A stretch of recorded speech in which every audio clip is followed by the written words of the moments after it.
जल्द ही हमारे गन्ने की फसल के बाद हमारे खेत खाली हो चुके थे, तो मैंने अपने खेत में मूंग की फसल लगाने का निर्णय लिया, जिससे हमारा खेत जल्दी से गर्मियों तक खाली हो जाए और उस पर प्लाऊ चलवाकर खेत की मिट्टी को पलटवा सकूं। मैंने पीडीएम 139 मूंग का बीज लिया और अच्छी तरह से बीज उपचार किया और मूंग के साथ डीएपी का समान मात्रा में मिलवाकर ड्रिल से बोनी करवा दी। मूंग की बुआई के बाद हमने सारे खेत में पेंडामेथिलिन हेर्बिसाइड दवाई का छिड़काव किया, जिससे फसल में बेकार का कचरा ना हो सके। उसके बाद फिर हमने 3-3 घंटे की नोजल की सिंचाई की, जिससे पानी जल्दी हो जाए और अंकुरण जल्दी हो सके। फिर उसके बाद हमने 6 घंटे की तुरंत सिंचाई की। फिर उसके बाद हमारे फसल ने काफ़ी अच्छा जमाव ले लिया। फिर 8वें दिन से हमको थोड़ा सा पर कहीं कहीं इल्ली का अटैक देखने को मिला, जो कि मैंने नज़रअंदाज किया। फिर मैंने अपने खेत को 11वें दिन में देखा तो इल्ली काफ़ी ज़्यादा लग चुकी थी और फसल को काफ़ी नुकसान पहुंचा चुकी थी। फिर मैंने तुरंत बाद ही 11वें दिन की शाम को फसल में थार्मोथाक्सोम और कोराजन का फार्मूला का उपयोग कर दवाई का छिड़काव करवाया, जो कि काफ़ी असरदार रहा। फिर उसके बाद 4 से 5 दिन तक बादल वाला मौसम और काफ़ी कम तापमान वाला मौसम रहा, जिससे मेरी फसल में कुकर्रा रोग लग गया, जिससे मेरी फसल ने ग्रोथ करना बंद ही कर दिया और मेरी फसल 20 दिन लेट हो गई। और फिर उसमें लगभग 12 दिन के बाद से हमारी फसल बढ़िया से ग्रोथ कर सकी।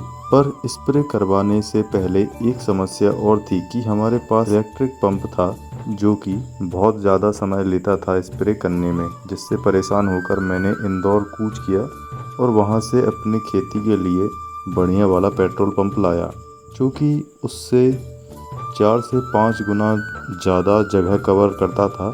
प्रेशर एक जैसा रहता था और मैंने बात की इसके कार्य करने की शक्ति उससे अधिक और एक समान थी। बंद या बैटरी डिस्चार्ज होने की समस्या नहीं थी। इलेक्ट्रिक वाले पंप में एक चार्ज पर 20 पंप ही डाल सकते थे। 20 पंप में टाइम ज़्यादा लगता था और कम जगह ही स्प्रे हो पाती थी। पंप आने के बाद मैंने मूंग में दूसरा छिड़काव किया, जो कि काफ़ी जल्दी और काफ़ी बढ़िया से छिड़काव हुआ। दवा ने पूरे पौधे को कवर किया और उसको कोने कोने की इल्ली का सफाया किया और ग्रोथ वाली दवा ने बढ़िया काम किया, जिससे हमारी मूंग की फसल स्ट्रेस फ्री हुई और कुकर्रा से निजात मिलने लगा।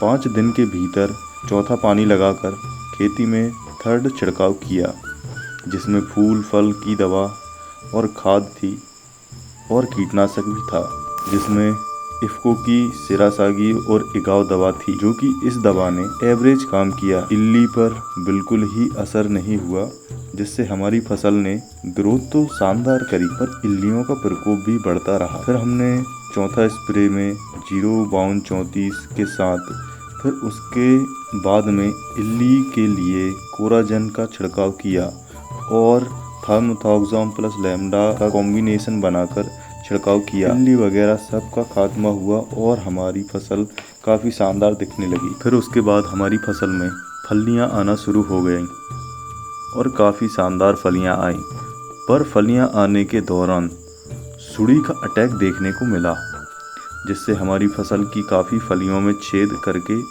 दाना खाने लगीं और जो नई फलियां थीं काटती तो फलियां सूखकर नीचे गिर जाती या फिर फलियां फल नहीं बना रही थीं।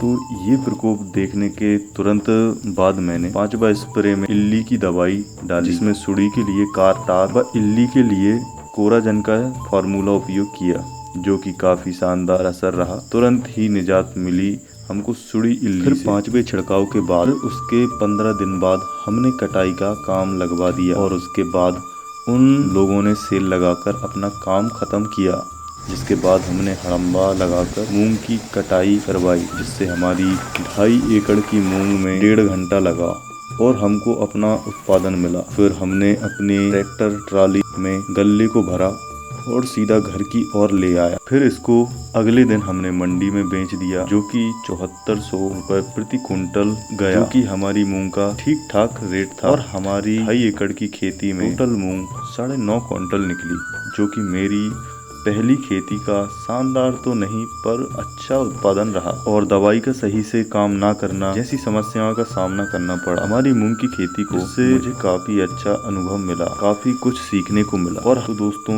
ये था मेरा मूंग की खेती का वीडियो, जिसमें यदि मैंने गलती की हो तो मुझे बताएं, इससे मैं सुधार कर सकूं। और मेरी कृषि वीडियो आपको अच्छी लगती हो तो चैनल को सब्सक्राइब करें, हमारे हौसले को बढ़ाएं, जिससे इससे अच्छी वीडियो बना सकें और आपको ऐसी ही वीडियो मिलती रहे।